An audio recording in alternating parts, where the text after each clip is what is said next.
Hello, my name is Chad Taylor, Managing Partner with MDT Financial Advisors here in Houston, Texas. Today on our video, I wanted to discuss what happens to your money when you die, and can your family actually get to it? I know, a really fun topic, but it's something you really need to think about. There's something we see with retirees that I don't think enough people plan for. You can have plenty of money. You can have a good estate plan. You can have beneficiaries named correctly.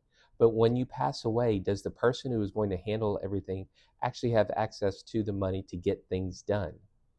This is something we worry about for our clients and everybody, especially when one spouse has already passed away and the children or someone else will eventually be responsible for settling the estate.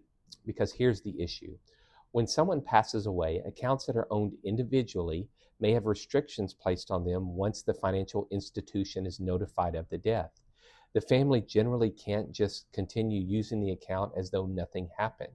Depending on how the account is titled, the beneficiary designation, and the estate documents, paperwork may have to be provided before money can be distributed, or certain transactions can take place. And that process can take time. Meanwhile, life doesn't stop, does it? You know, there may be funeral expenses. There may be bills that need to be paid. There may be expenses related to the house. Someone may need to travel. There could be legal expenses, accounting expenses, property maintenance, or 100 of other things that need to be handled. The estate may have plenty of money, but the person trying to settle everything may not have access to it quite yet. And that's the problem. If you're married and both spouses are living, this may be less of an issue because you have everything kind of jointly owned or other assets that the surviving spouse can access to take care of everything.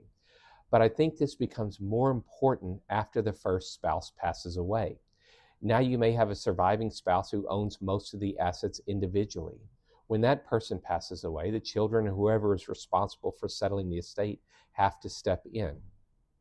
And one of the questions I think every retiree should ask is, if I die tomorrow, would that person responsible for handling my affairs have access to enough money to get everything started? Not eventually, but immediately, right away. Because there can be a big difference between having money and having access to that money. So what should you do? First, identify who is actually going to be responsible for handling these things when you're gone. Is it one of your children, two of your children, another family member, your executor? Make sure that person knows that they have that responsibility. Don't make it, don't keep it a secret. Second, what you'll want to do is look at where the money is held and how these accounts are titled. Don't assume that just because someone is your power of attorney today, they can continue acting as your power of attorney after you die. Generally, a power of attorney ends at death, and that's very important. Powers of attorney end at death. At that point, the authority to handle your estate comes from a different role and different legal documents.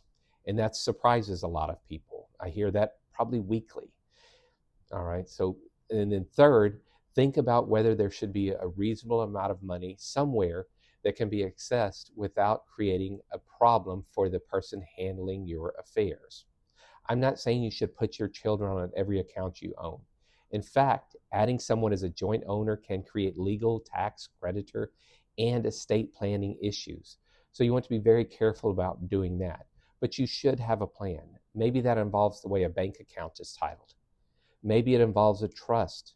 Maybe it involves beneficiary or transfer on death arrangements where appropriate.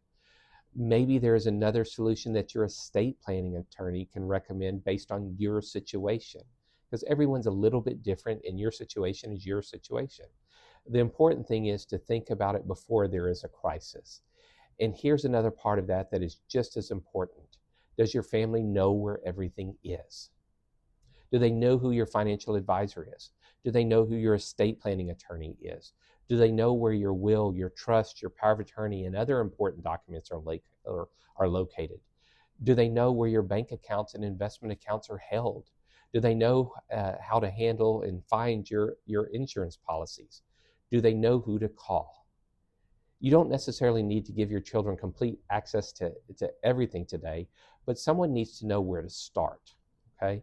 And one of the things we encourage our clients to do is to introduce us to the children or the people who will eventually be responsible for handling their affairs. That doesn't mean we discuss all of your financial information with them. It simply means that when something happens, they know who we are and they know how to get a hold of us. That relationship can be can make a very difficult time, hopefully a little easier. So here's what I want you to do. Think through this scenario. You pass away tomorrow.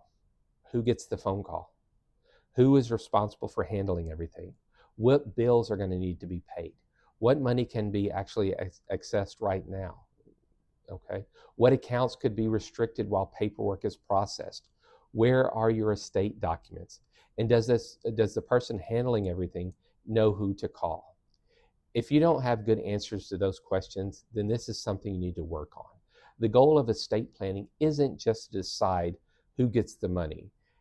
It's also to also make sure that the process of settling your affairs is as simple as possible for the people that are having to do it.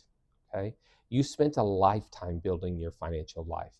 Make sure the people you love aren't left trying to figure it all out during one of the most difficult times in their life. If you're a client of ours and you're not sure how this works in your situation, bring it up in the next meeting or just give us a call. I think it's important that we talk about it. We can look at how your accounts are titled, who your beneficiaries are, who is going to be responsible for handling your affairs, and whether there may be an access to cash problem that needs to be addressed. It's a simple question, but it's an important one. And the question is, if something happens to you, does your family have a plan? And can they actually access the money they need to carry it out? So that's a lot of information. If you have questions about this, give us a call. We're always looking forward to talk, or if you have questions about anything else. We appreciate it. I hope you have a great day. Thank you.